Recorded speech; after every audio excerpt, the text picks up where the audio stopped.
वर्णिवेश रमणीय दर्शनम मंदहासरुचिराननाम्बुजं पूजितं सुरनरोत्तमैर्मुदा धर्मनंदन महं विचिन्तये। असतो मा षड्गमय तमसो मा ज्योतिर्गमय मृत्युर्मा अमृतं गमय। ओम शांति शांति शांति। આજની જ્ઞાન સભાની અંદર પધારનારા બધા જ ભગવત ભક્તોનું હેતપૂર્વક સ્વાગત છે। બધા જ ભગવત ભક્તોને વેદાંતાચાર્ય પુરાણ ઇતિહાસાચાર્ય એમએ ફિલોસોફી શાસ્ત્રી રાકેશભાઈના પ્રેમપૂર્વક જય સ્વામિનારાયણ। ગયા વખતની જ્ઞાન સભાની અંદર આપણે બધા શરણાગતિ પર વાત કરતા હતા અને તમને બધાને વેદાદિક શાસ્ત્રોના પ્રમાણો દ્વારા એ વાત સિદ્ધ કરીને આપી કે શરણાગતિ કોઈ કપોળ કલ્પિત નથી, પરંતુ વેદાદિક શાસ્ત્રોથી યુક્ત છે। કારણ કે વેદાદિક શાસ્ત્રોની અંદર પણ શરણાગતિનું પ્રતિપાદન કરવામાં આવેલું છે। હવે આજના પ્રવચનથી આપણે શરણાગતિના જે 6 અંગ છે, આનુકૂલસ્ય સંકલ્પ, પ્રાતિકૂલ્યસ્ય વર્જનમ, રક્ષિષ્યતિ ઇતિ વિશ્વાસો, ગોપ્તૃત્વ વર્ણમ તથા આત્મનિક્ષેપ કાર્પણ્યે ષડવિધા શરણાગતિ, આ જે 6 અંગો શરણાગતિના કયા છે એ 6 અંગોની આપણે વિસ્તારથી એક પછી એક ચર્ચા કરીએ। એમાં પ્રથમ જે છે આનુકૂલ્યસ્ય સંકલ્પ। તો ભગવાનને ઉપાયપણે જ જ્યારે આપણે આચર્યા છે ત્યારે તો આપણી બીજી કોઈ ગતિ છે જ નહીં। માટે પોતાને જેનો આશરો છે એવા એ ભગવાનની આજ્ઞા પ્રમાણે વર્તવું, એની અનુકૂળતા પ્રમાણે વર્તવું એ આપણો ધર્મ છે। પરબ્રહ્મ પરમાત્માએ શાસ્ત્રોની અંદર જે પ્રમાણે આપણે પોતાની પ્રાપ્તિ કરવાને અર્થે જે પ્રમાણે આજ્ઞા નિર્દેશ કરેલી હોય તે પ્રમાણે આપણે રહેવું એ જ શરણાગતનું લક્ષણ છે। ભક્તો, જેને શરણે રહ્યો હોય તેની સેવામાં સર્વથા પ્રીતિમાન અને અનુકૂળ જ રહેવું જોઈએ, એ શરણાગતનું મુખ્ય લક્ષણ છે। માટે અનુકૂળ વર્તવાનો દ્રઢ સંકલ્પ હોય એ આ પ્રથમ અંગ કહેવામાં આવેલું છે। ભક્તો, જેના શરણાગત છે તેની આજ્ઞા પ્રમાણે આપણે રહેવું જ જોઈએ। કારણ કે જેના શરણમાં આપણે જે છીએ એ જે પ્રમાણે આપણે નિર્દેશ કરે કે જેના નિર્દેશનથી આપણું પરમ શ્રેય થાય તો એ પ્રમાણે રહેવું એ શરણાગતનું લક્ષણ છે। ભક્તો, જો એનાથી વિરુદ્ધની અંદર આપણે વર્તીએ તો આપણે ભગવાનના શરણાગત ન કહેવાઈએ। ભગવાનના વચન પ્રમાણે વર્તવું એ જ મોક્ષના મુખ્ય ઉપાયભૂત શરણાગતિની અંદર મુખ્ય અંગ છે। ભગવાનની આજ્ઞા પ્રમાણે વર્તવું એ જ શરણાગતનું મુખ્ય લક્ષણ છે। જો આ અંગની પુષ્ટિ થાય તો શરણાગતિની પણ પુષ્ટિ થઈ જાય અને ભક્તિની પણ પુષ્ટિ થઈ જાય। શ્રુતિ અને સ્મૃતિની અંદર જે જે વચનો વિધિ અને નિષેધના આપવામાં આવેલા છે એ બધા જ વચનો જે છે એ પરબ્રહ્મ પરમાત્માના જ વચન છે અને એને જ ધર્મ કહેવામાં આવે છે, ભાગવત ધર્મ કહેવામાં આવે છે. ભગવાન શ્રીમદ નારાયણનું વચન જે પણ કોઈક પાળે છે તે આ લોકમાં અને પરલોકમાં મહાસુખિયા થાય છે, અને જે વચનનું ઉલ્લંઘન કરે છે તે આ લોકમાં અને પરલોકની અંદર મહાકષ્ટને પ્રાપ્ત થાય છે.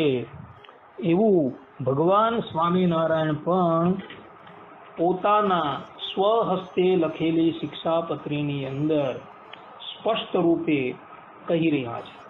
ये पालयन्ति मनुजाः सच्छास्त्र प्रतिपादितान् सदाचारान् सदातयत्र परत्रच्च महासुखः तानु उल्लङ्घयात्र वर्तन्ते ये तु स्वैरं कुबुद्धयः त इहामुत्र च महन् लभन्ते कष्टमेव हि. આમ ભગવાન પોતાના શ્રીમુખે જ પોતે કહી રહ્યા છે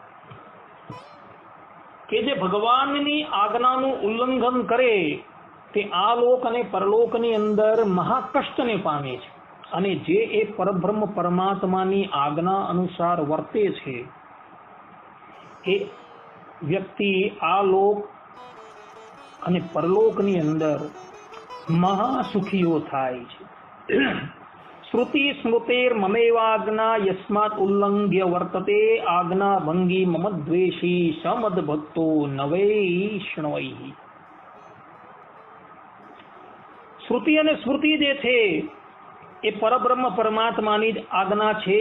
એ આજ્ઞા ઉલ્લંઘન કરીને જે પણ કોઈક વર્તે છે એ મારો ભક્ત હોવા છતાં પણ મારો દ્વેષી છે, અને એ વ્યક્તિ વૈષ્ણવ જ નથી. આવું ભગવાન શ્રીમદ નારાયણ વરાહ પુરાણની અંદર પોતાના સ્વમુખે બોલે છે. અને આ જગતની અંદર જે પણ કોઈક વ્યક્તિ મહદ પદવીને પામેલા છે, ચાહે બ્રહ્મા હોય, ભગવાન શંકર હોય, સૂર્ય હોય, ચંદ્ર હોય, શેષ હોય, સુરેશ હોય, શારદા હોય, ગણપતિ હોય, રાધાજી હોય, લક્ષ્મીજી હોય, દ્રૌપદી હોય, એ બધા જે મહદ પદવીને પામેલા છે એ કેવલ ભગવાનની આજ્ઞાને પાળવાથી જ એ લોકો મહદ પદવીને પ્રાપ્ત થયા છે. અને એટલે જ માટે નિષ્કુળાનંદ સ્વામી પણ નિષ્કુળાનંદ કાવ્યની અંદર આવતી વચન વિધિની અંદર પોતે કહે છે, મોટું થવાનું હોય મનમાં તો હરિવચનમાં હંમેશ રહીએ, નિષ્કુળાનંદ કહે ન લોપીએ, વાલમનું વચન કહીએ. અહીં ભગવાનના અનન્ય ભક્ત એવા નિષ્કુળાનંદ સ્વામી સ્પષ્ટ રૂપે કહે છે કે જે વ્યક્તિને આ જગતની અંદર મહત પદવીની પ્રાપ્તિ કરવી હોય તો એણે હંમેશા હરિની આજ્ઞાની અંદર જ વર્તવું, ભગવાનની આજ્ઞાનું ઉલ્લંઘન કરીને ક્યારેય પણ વર્તવું નહીં. જે લોકો ભગવાનની આજ્ઞા નું ઉલ્લંઘન કરીને વર્તેલા છે તે આ લોકમાં અને પરલોકમાં ક્યારેય પણ સુખી થયા નથી. પરંતુ જે લોકો એ પરબ્રહ્મ પરમાત્માની આજ્ઞા અનુસાર વર્તેલા છે તે આ લોકમાં તો સુખી થયા જ છે, અને પરલોકની અંદર પણ સુખી થયા છે. આજ્ઞા પાળનારો જે છે એ આજ્ઞા પાળનારો ભલે પ્રારંભની અંદર થોડા દુઃખી થાય, પરંતુ અંતે જતા એ આ લોકમાં પણ સુખી થાય છે અને પરલોકની અંદર પણ સુખી થાય છે. આ સંબંધની અંદર આપણા સ્વામિનારાયણ સંપ્રદાયની અંદર જેતપુરના જીવા જોશીનું ચરિત્ર જે છે એ અવલોકન કરવા યોગ્ય છે ભક્તો, કે જેઓ ભગવાન શ્રીમદ નારાયણની આજ્ઞા પાળવાથી અતિશય સુખી થયા હતા. વાત એવી હતી કે જેતપુરના જીવા જોશી વેદાંગના પ્રારંગત પંડિત હતા અને ભગવાન સ્વામિનારાયણના અનન્ય આશ્રિત હતા. ભગવાન સ્વામિનારાયણની આજ્ઞા પ્રમાણે જ રહેવું એ જ એના જીવનનો પરમ મંત્ર હતો, પરમ ધ્યેય હતું. ભગવાન શ્રી હરિની આજ્ઞાથી વિરુદ્ધ ક્યારેય પણ તેઓ વર્તતા હતા જ નહીં. આ બાજુ જીવા જોશીનું આ પ્રમાણે અણિશુદ્ધ વર્તન જોઈ અને એવો પાછા ધર્મ નિયમની અંદર અતિશય ઉત્કૃષ્ટ જોઈ કેટલાક દ્વેષી લોકો જે હતા એ એમની સાથે બહુ દ્વેષ કરતા હતા. પરંતુ જીવા જોશી જે છે એ ક્યારેય પણ એઓની વાતની ઉપર ધ્યાન આપતા ન હતા. એક દિવસની વાત છે, જેતપુરના દરબારે બ્રાહ્મણોની 84 યોજી અને એ 84 ની અંદર જેતપુર તથા જેતપુરની આજુબાજુના જેટલા પણ પ્રદેશોની અંદર બ્રાહ્મણો રહેતા હતા એ બધાને જ એમણે નિમંત્રણ આપ્યું. એટલે સ્વાભાવિક રીતે જીવા જોશીને પણ નિમંત્રણની પ્રાપ્તિ થઈ. એટલે એ પણ ત્યાં 84 ની અંદર પોતાના સપરિવારની સાથે જવા માટે તૈયાર થયા. હવે આ બાજુ શું થયું, જે પેલા દ્વેષી લોકો હતા ને, જે જીવા જોશીની સાથે દ્વેષ કરતા હતા અને જેઓ લસણ છે, ડુંગળી છે, એ બધાનો છૂટથી ઉપયોગ કરતા હતા એવા નામ માત્રના બ્રાહ્મણો જે હતા, જે બ્રાહ્મણ બંધુ કહેવાય છે, એઓએ જ્યારે રસોઈ બનાવીને ત્યારે રસોઈની અંદર એ લોકોએ દાળની અંદર પણ લસણ નાખ્યું ને ભાતની અંદર પણ એ લોકોએ લસણનો રસ કાઢીને એની અંદર લસણ મેળવી દીધું. શાકની અંદર પણ લસણ નાખ્યું અને લાડુની અંદર પણ તેઓએ લસણનો રસ કાઢીને એની અંદર મેળવી દીધું. એ લોકો એવું ઈચ્છતા હતા કે જીવા જોશીને આપણે એના વર્તમાનમાંથી પાડી નાખીએ. એને બહુ અહંકાર છે કે હું શ્રુતિ સ્મૃતિની આજ્ઞાની અંદર રહું છું, એ અહંકાર આપણે એનો તાળીએ. વસ્તુતા એ જીવા જોશીને કોઈ પણ જાતનો અહંકાર હતો નહીં. એ તો કેવલ ને કેવલ શાસ્ત્રને ભગવાન માનતા હતા અને શાસ્ત્રએ જે પ્રમાણે દિશા નિર્દેશ કરેલો છે તે જ પ્રમાણે વર્તવાનો એ પ્રયાસ કરતા હતા. હવે આ તરફ જીવા જોશી અને તેનો સમસ્ત પરિવાર જે છે એ 84 ની અંદર ભોજન કરવા માટે પધાર્યા.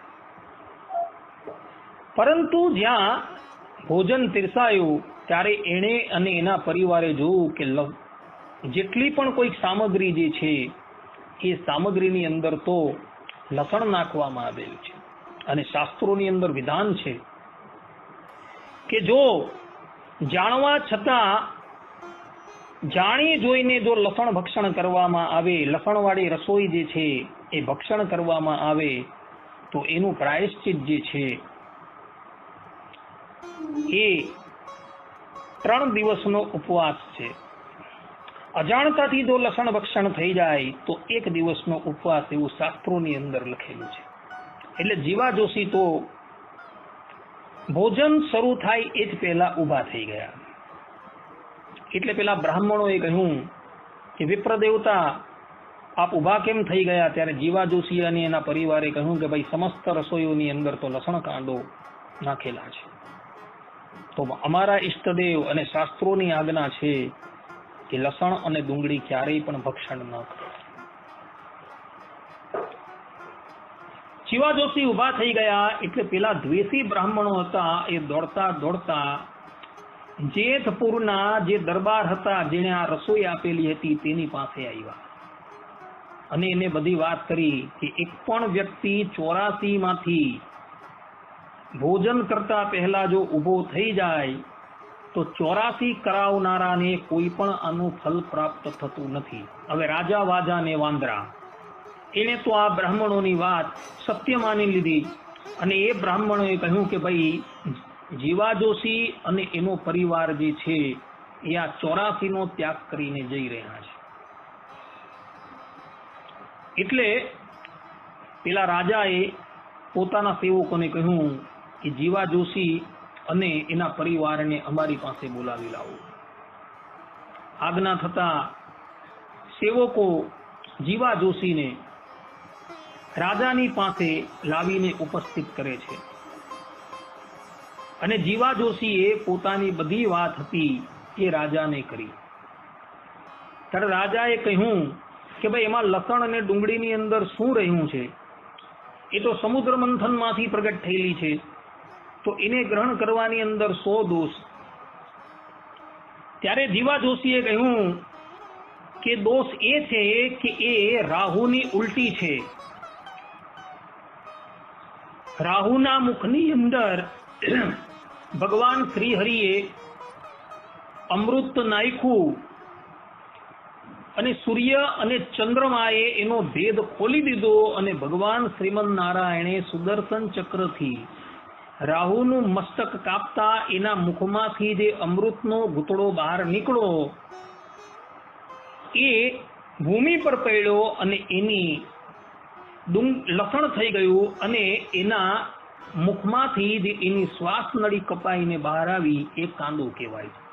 એટલે શાસ્ત્રોની અંદર લસણ અને ડુંગળી ખાવાની મનાઈ કરી છે. અમે શાસ્ત્રોની અંદર જે આજ્ઞા આપી છે એ પ્રમાણે અમે વર્તીએ છીએ, માટે અમે લસણ અને ડુંગળી ન ખાઈએ. અમારા ભગવાનની પણ આજ્ઞા છે. રાજાએ ઘણી લાલચ આપી, પરંતુ જીવા જોશી માનવા તૈયાર નથી. એટલે રાજા વાજા ને વાંદરા એ ક્રોધાયમાન થઈ ગયા અને જીવા જોશીને કહ્યું કે તમે અત્યારે ને અત્યારે આ પહેરેલા કપડાં પહેરીને હાથની અંદર કોઈ પણ વસ્તુ લેવાની નથી, ઘરમાંથી પણ કોઈ પણ વસ્તુ લેવાની નથી, અત્યારે ને અત્યારે અમારું આ શહેર છોડીને ચાલ્યા જાઓ. જીવા જોશીએ એક ક્ષણનો પણ વિચાર ન કર્યો. ભલે ભગવાનની આજ્ઞા પાડતા અમારી જમીન છે, અમારું ઘર છે, એ ભલે જતું તો જવા દેવું, પરંતુ ભગવાનની આજ્ઞા, શાસ્ત્રોની આજ્ઞા જે છે એ સર્વોપરી છે. એ આજ્ઞાનું ઉલ્લંઘન ન થાય. જીવા જોશી અને એનો પરિવાર પહેરેલા કપડે ત્યાંથી બહાર નીકળી ગયા અને એ લોકો ચાલતા ચાલતા કેટલાય દિવસે દુર્ગપુર પધાર્યા. તે વખતે ભગવાન સ્વામિનારાયણ હાજર હતા.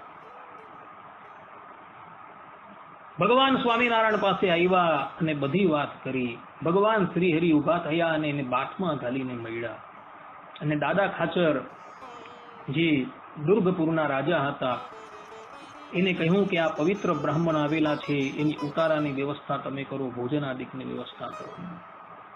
દાદા ખાચરને આજ્ઞા થતા એમણે જીવા જોશી અને એના સમસ્ત પરિવારના ઉતારાની અને ભોજન આદિકની વ્યવસ્થા કરી. થોડા દિવસ માટે જીવા જોશી દુર્ગપુરમાં જ રહ્યા. હવે એવા સમયની અંદર દુર્ગપુરની અંદર એક બહુ મોટો ઉત્સવ થવાનો હતો. એ ઉત્સવની ઉપર ઘણા હરિભક્તો પધારેલા હતા. ઉત્સવ પૂર્ણ થયો એટલે એક ગામમાંથી એક શ્રીમંત હરિભક્ત સંઘ લઈને આવેલા હતા. ભગવાન શ્રી હરિના એ પણ આજ્ઞાપાલક હતા. ભગવાન શ્રી હરિએ એમને બોલાવ્યા પોતા પાસે અને જીવા જોશીને પણ પોતાની પાસે બોલાવ્યા અને કહ્યું પેલા ભાઈને કે આ એક વેદ વેદાંગના અતિશય પવિત્ર બ્રાહ્મણ છે અને એમને અમારી આજ્ઞા પાળતા ઘણું કષ્ટ આવેલું છે. ભગવાન શ્રી હરિએ પેલા ભાઈને બધી જ વાત કરી અને એને કહ્યું કે આ બ્રાહ્મણને તમે તમારા ગામ લઈ જાઓ અને એઓનું ભરણ પોષણ તમે કરો. પેલા ભગવત ભક્તએ ભગવાનની આજ્ઞા શિરોધાર્ય કરી અને જીવા જોશીને એ પોતાના ગામ લઈ ગયા. એ આખું ગામ જે છે એ સત્સંગી હતું ને બધાને જીવા જોશીની વાતની ખબર પડી એટલે બધાને એ જીવા જોશીનો બહુ ગુણ આવી ગયો. એક તો પવિત્ર બ્રાહ્મણ અને વેદ વેદાંગના પ્રારંગત પાછા વિદ્વાન કહેવાય. પેલા શ્રીમંતે પોતાનું એક ઘર જે ખાલી હતું એ ખાલી ઘર જે છે એ જીવા જોશીના નામ પર કરી દીધું. ગામની અંદર બીજા જેટલા પણ હરિભક્તો હતા એણે પોતાની યથાશક્તિ પ્રમાણે બધી સામગ્રીઓ લાવીને જીવા જોશીના ચરણમાં ધરી દીધી. કેટલાકે જમીન આપી, કેટલાકે રાત રચીલું ભરાઈ આપ્યું, કેટલાકે અનાજના કોઠારો ભરાઈ આપ્યા, અને આખા ગામનું યજમાન પદ જે છે એને આપી દીધું. અને જેતપુરની અંદર જે પોતે પોતાની ગર્વકરીને બધું મૂકીને આવેલા એનથી કેટલાય ઘણી વસ્તુ એને પ્રાપ્ત થઈ ગઈ, અને એ ગામની અંદર સન્માનથી રહ્યા. પછી જીવા ત્યાં લગીને ગામની અંદર રહ્યા, અને બધા જ એને આદરથી જોતા હતા. કહેવાનું તાત્પર્ય અહીં એ છે કે જીવા જોશી જો ભગવાનની આજ્ઞા પ્રમાણે રહ્યા તો પ્રારંભની અંદર એમને કષ્ટ આવ્યું, પરંતુ પછી ભગવાન શ્રી હરિની કૃપાથી એ આલોકમાં પણ સુખી થયા અને પરલોકમાં પણ સુખી થયા. જીવા જોશી ભગવાનના અનન્ય પ્રપન્ન ભક્ત હતા, શરણાગત ભક્ત હતા. એમના જીવનની અંદર ભગવાન શ્રીમન નારાયણની આજ્ઞા સિવાય બીજું કંઈ જ હતું નહીં. ઈશ્વરની આજ્ઞા જ એને માટે સર્વોપરી હતી. તો એ આજ્ઞાનું પાલન કરતા ભલે એને ઘર ત્યાગ કરવો પડ્યો, શહેર ત્યાગ કરવું પડ્યું, તો એનો એને ત્યાગ કરી દીધો, પણ ભગવાનની આજ્ઞા એને ઉલ્લંઘન ન કરી. માટે હંમેશા જે શરણાગત ભક્ત હોય ને એને ભગવાનની આજ્ઞા પ્રમાણે રહેવું, આ જ એનો ધર્મ છે. જે વ્યક્તિ ભગવાન શ્રી હરિની આજ્ઞા પ્રમાણે રહે છે એ જ ભગવાન શ્રી હરિનો શરણાગત ભક્ત છે, બીજો કોઈ શરણાગત ભક્ત નથી. ભગવાન સ્વામિનારાયણ પ્રથમના 14મા વચનામૃતની અંદર કહે છે કે ભગવાનનું દાસપણું આવવું એ ઘણું કઠણ છે. પોતાના સ્વામીનું ગમતું મૂકીને બીજું આચરણ કરે જ નહીં એવો હોય તે હરિનો દાસ કહેવાય. આથી શરણાગતની અંદર આનુકૂલ્ય સંકલ્પ અને પ્રાતિકૂલ્ય વર્જનન રૂપ પ્રપત્તિનું અંગ ભગવાન સ્વામિનારાયણે અહીં સ્વમુખે કહ્યું છે કે ભગવાન શ્રી હરિનો જે દાસ થયો છે એ હંમેશા સ્વામીના ગમતાની અંદર જ વર્તે છે, અને જે પોતાના સ્વામીને ગમતું ન હોય તેવું આચરણ તો એ ભૂલે પણ કરતો નથી. આ જ સિદ્ધાંત વાત છે ભક્તો. માટે આપણે પણ ભગવાનના શરણાગત થયા તો ભગવાનની આજ્ઞા પ્રમાણે જ આપણે વર્તવું જોઈએ. વડતાલના 5મા વચનામૃતની અંદર પણ ભગવાન સ્વામિનારાયણ પોતે કહી રહ્યા છે કે જેને મહાપ્રલય જેવું દુઃખ આવી પડે તો પણ તે દુઃખની રક્ષાનો કરનારો ભગવાન વિના બીજાને ન જાણે, અને પોતાને સુખ જોઈતું હોય તે પણ ભગવાન થકી ઈચ્છે, પણ પ્રભુ વિના બીજાને સુખદાયક ન જાણે, અને પ્રભુની જેમ મરજી હોય તે પ્રમાણે જ વર્તે એવો જે હોય તે પ્રભુનો શરણાગત કહેવાય. આથી શરણાગતનું લક્ષણ અને શરણાગતિના આનુકૂલ્ય સંકલ્પાદિક કેટલાક અંગો ભગવાન સ્વામિનારાયણે શ્રીમુખે કહ્યા. કહેવાનું તાત્પર્ય એ છે કે ભગવાનનો જે શરણાગત ભક્ત છે એ શરણાગત ભક્તનું મુખ્ય લક્ષણ શું? તો ભગવાનની આજ્ઞા પ્રમાણે જ વર્તવું, ભગવાનની આજ્ઞાનું ઉલ્લંઘન કરીને ક્યારેય પણ વર્તવું નહીં. આ જ શરણાગતનું લક્ષણ છે.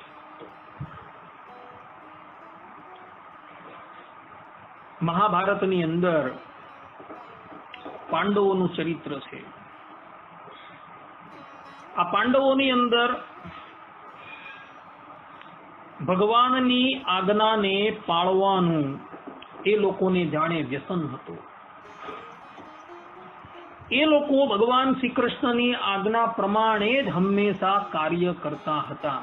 હા, કોઈક વખત એ લોકોએ પોતાનું દાહપણ ચલવું તો એ લોકો દુઃખી થયા હતા, પરંતુ વધારે પડતું મહાભારતની અંદર જોવા મળે છે કે યુધિષ્ઠિર આદિક પાંડવો જે છે એ હંમેશા ભગવાનની આજ્ઞા પ્રમાણે જ રહેતા હતા.